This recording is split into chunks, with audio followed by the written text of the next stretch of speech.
नमस्ते दोस्तों, आज मैं आपको एक ऐसी कहानी सुनाने जा रही हूँ जो आपको रोमांचित कर देगी और जिसमें गहरी सीख छुपी है। इस कहानी की घटनाएं इतनी दिलचस्प है कि आप इसे आखिर तक सुनना चाहेंगे। तो आइए शुरू करते हैं। दोस्तों, मेरा नाम रेखा है और मैंने बैंकिंग में डिप्लोमा किया। मैं 29 साल की हूँ और एक गृहिणी के रूप में अपना जीवन बिता रही हूँ। मैं छत्तीसगढ़ के एक छोटे से गाँव से हूँ और मेरी शादी विकास से हुई है, जिसकी उम्र 33 साल है। विकास शहर में फलों का व्यापार करता है। वो बागों से फल खरीद कर बाजारों में सप्लाई करता है। हमारी शादी को 5 साल हो चुके हैं और हमारी प्यारी सी बेटी है तशना, जो अब 2.5 साल की हो गई है। शादी के बाद हमने एक छोटा सा मकान किराए पर लिया।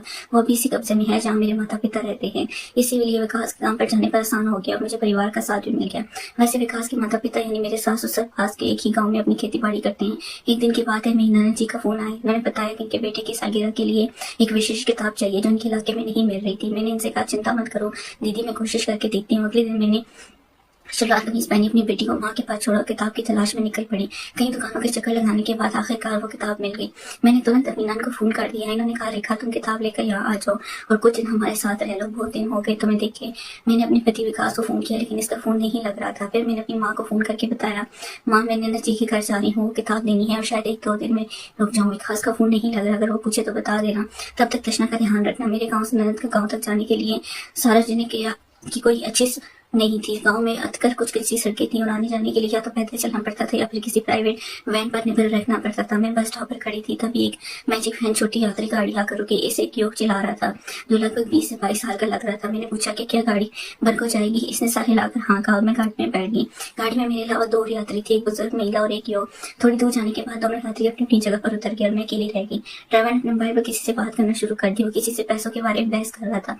अरे भाई, मेरा पूरा पैसा चाहिए मुझे। मैंने जो माल बेचा था उसकी कीमत बहुत ज्यादा है, मैं अब और इंतजार नहीं कर सकता। तुम्हारे पास अगर पैसे जा रहे हैं तो मैं आ रहा हूँ लेने के लिए। वो फोन पर बोल रहा था। फोन रखने के बाद इसने मुझसे पूछा, बहन जी अगर आपको कोई इतराज ना हो तो क्या मैं रास्ते में एक जगह थोड़ा रुक सकता हूँ? मुझे वहां से कुछ पैसे लेने हैं, बस 5 मिनट लगेंगे। मैंने हिचकिचाते हुए कहा, मुझे जल्दी है, मेरी बेटी मेरी माँ के पास है, अगर मेरे पति घर लौट आए तो परेशानी हो जाएगी। बहन जी बस 5 मिनट रास्ते नहीं पड़ता है, इसने जोर देकर कहा। मैंने इससे जोकर हामी भर दी। इस बीच में लगातार विकास को फोन लगा रही थी लेकिन फोन आप बंद था। थोड़ी देर बाद ड्राइवर ने मुझे सड़क छोड़कर गाड़ी एक कच्चे रास्ते में मोड़ी जो खेतों के बीच से जाते हैं। मुझे अजीब लगा। मैंने पूछा, ये कहाँ जा रहे हैं आप? इसने आगे इशारा करते हुए कहा, वहाँ देखिए, इस पर बगीचे के पास ही जाना है, वहीं से पैसे लेने हैं। फिर इसने किसी को फोन लगाकर कहा, हाँ मैं पहुंच गया हूँ, पैसे तैयार रखना, मेरे साथ एक सवारी है इसलिए जल्दी करना और हाँ पूरे पैसे देना। काम नहीं। धीरे धीरे हम एक बड़े से फलों के बगीचे के पास पहुंचे। वहाँ एक बड़ा लोहे का गेट था जिसके पास एक बड़ा आदमी खड़ा था। ड्राइवर ने मुझसे कहा, ये यहाँ का माली है, इससे पैसे लेकर हम चलेंगे। लेकिन अचानक इसने गाड़ी को गेट के अंदर मोड़ दी और जैसे ही मंदिर के पीछे से गेट बंद हो गया, मैं डर गई और चिल्लाई, ये क्या कर रहे हो, मुझे जाने दो। तभी वहां 2 और युवक आ गए जो ड्राइवर की उम्र के थे। मैं समझ गई कि कुछ गलत होने वाला है। मैंने गाड़ी से बाहर निकलने की कोशिश की लेकिन ड्राइवर ने मेरा हाथ पकड़ लिया। छोड़ो मुझे, मैं चिल्लाई और अपना हाथ छुड़ाने की कोशिश करने लगी। तभी तीनों युवकों ने मिलकर मुझे पकड़ लिया। मैं पूरी ताकत से लड़ रही थी, लात मुझसे मारी थी। एक के नाक पर मैंने ऐसी चपेट जमाई कि वो पीछे हट गया लेकिन बूढ़ा नहीं मानी। मैं अपनी तरफ आने लगा, इसके हाथ में रस्सी थी। मैं चीखती रही लेकिन वहाँ कोई सुनने वाला नहीं था। बूढ़ी ने जल्दी से मेरे पैरों से रस्सी लपेट दी और खींची जिससे मैं जमीन पर गिर पड़ी। तीनों युवक मेरे ऊपर टूट पड़े। इन्होंने मेरे हाथ पकड़ लिया और मेरे मुंह पर हाथ रख दिया ताकि मैं चला न सकूं। मैंने अपने आप को बचाने के लिए जोर लगाया लेकिन चारों मिलकर मेरी न चलने दे रहे थे। फिर बूढ़े ने मेरे हाथों को भी बांध दिया। ड्राइवर ने एक थप्पड़ मार छुपरे वरना मार डालेंगे। मैंने पूरे दम से कोशिश की लेकिन चारों ने मिलकर मुझे पूरी तरह से काबू कर लिया था। मैंने आंखें बंद कर ली और सोचने लगी कि अब क्या होगा। इतने में वहाँ एक नौजवान आ गया। इसने सीटी बजाते हुए कहा, वाह सबने भाई क्या कमाल का इंतजाम किया, आज तुम्हारी पसंद हमेशा जबरदस्त रहती है यार। इस बात से मुझे पता चला मेरे पास आकर चुका और कान में फुसफुसाया, देखो अब हमारी बात मानना ही बेहतर है, बस कुछ घंटे की बात है, फिर मैं तुम्हें गाँव के रास्ते पर छोड़ दूंगा। जहाँ तुम कहोगी यहाँ कोई देखने सुनने वाला नहीं है, ज्यादा हंगामा मत करो वरना मोर साथ हो जाएंगे। मेरे करने के बावजूद इन्होंने मुझे कैद कर कमरे में लेके कमरा दे रहा था और वहीं गंदी सी चटाई बिछी दी। पहले तो ड्राइवर समीर अंदर आकर मेरे साथ जबरदस्ती की। वह ऐसा कर रहा था जैसे कितने दिनों से भूखा हो। मैं रो रही थी, चिल्ला रही थी लेकिन कोई फायदा नहीं हुआ।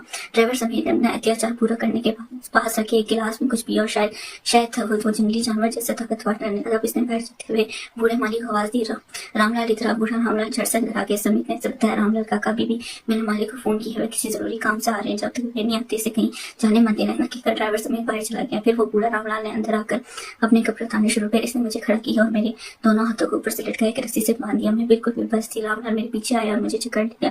अपनी उम्र के हिसाब से वो काफी मजबूत था। इसी बीच 2 जवान अंदर आ गए। इसने हंसते हुए कहा, अरे काका क्या सारी रात मस्ती अभी भी कर लोगे? दूसरे ने छेड़ते हुए कहा, तो हमेशा से ऐसे खड़े खड़े काम करते हैं, हाथ से मजबूर है। तभी मुझे समझ आया कि वे मजाक उड़ा रहे। मैंने भागने की कोशिश की लेकिन वो बूढ़ा रामलाल की पकड़ मजबूत थी। जब इसकी ख्वाहिश पूरी हो गई, वो थक गया, तब इसने मुझसे कहा, ऐसा लगा जैसे बताना फिराऊंगा। इतना कहकर वो बाहर निकल गया। वो दोनों नौजवान भारी भारी अंदर आए और मेरे ऊपर सवार हो गए। मैं लगातार रस्सी से बंदी खड़ी रही। जब वे अपना काम करके चले गए तब बूढ़ा रामलाल वापस आया। इसने मुझे खोल पानी का एक बाल्टी ला कर दी ताकि मैं खुद को धो सकूं। अचानक बाहर से किसी की आवाज आई।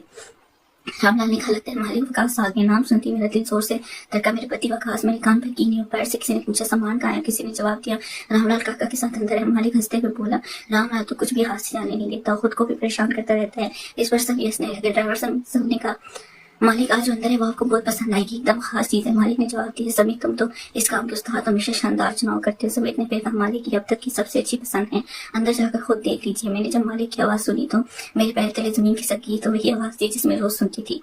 मेरे पति विकास की वही सब इनका सरदार था। मैंने अपना चेहरा दीवार की तरफ कर लिया और अपने बालों से ढक कर कहा, विकास अंदर आया। बूढ़ा रामलाल को मेरे ऊपर पानी डालते देखा। रामलाल तेरी ईदी तालू एक दिन तेरी जान ले लेगी। विकास हंसते हुए कहा, फिर बोले, जा बाहर निकल, आज जिन्होंने जुलाया है इसकी कहानी क्या है, जरा मैं भी देखो। ये सब तब हो रहा था जब इसने अभी मेरा चेहरा नहीं देखा था। मैंने अपने बालों से चेहरा छुपा रखा था, दीवार की ओर मुंह किया था। विकास मेरे पीछे आया, मुझे कस कर पकड़ लिया। वाकई इस बार लड़कों ने बेहतरीन चुनाव किया है। इसने मेरे कान में फुसफुसाते हुए कहा, जैसे वो आगे बढ़ा मैंने धीरे से अपना चेहरा इसकी तरफ घुमाया। इसकी आंखें अचानक फैल गई जैसे किसी ने इसके सीने में छुरा घूम दिया। इसके मुंह से कुछ शब्द नहीं निकला। दोनों एक दूसरे को बस देखते रहे। सामने जैसे थम गया। फिर विकास ने उससे बुरी आवाज में पूछा, तुम यहाँ कैसे पहुंची? घर से बाहर क्यों निकली? मैंने करवट से कहा, जैसे तुम्हारा ये चेला से न जाने कितनी औरतों को यहाँ लाया होगा वैसे ही मुझे लाया। मैं तो तुम्हारी बहन की किताब देने निकली थी। तुम्हें कई बार फोन किया लेकिन तुम्हारा फोन बंद था, पर इसने अपने धोखे से मुझे यहाँ ला दिया। इसका चेहरा पीला पड़ गया। इसने हकलाते हुए पूछा,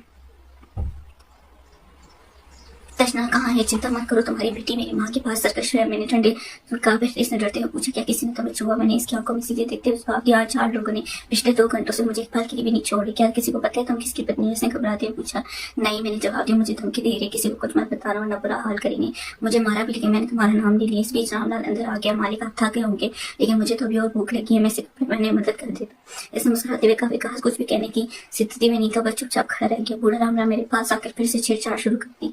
इस बार मैंने वेट नहीं किया। मैंने अपने मन में ठान ली कि मैं विकास को सबसे बड़ी शर्मिंदगी से रूबरू करवाऊंगी। मैंने जानबूझकर जोर से आवाजें निकालनी शुरू कर दी। मेरी आवाज सुनकर बाहर खड़े तीनों युवक अंदर आ गए। हंसने लगे। विकास ये सब देखा नहीं गया, वो बाहर जाकर बैठ गया। मैंने और ऊंची आवाज में कहा, सब लोग आओ मेरे साथ, मुझे लोग वो सभी दौड़े दौड़े आए। बारी बारी अंदर आने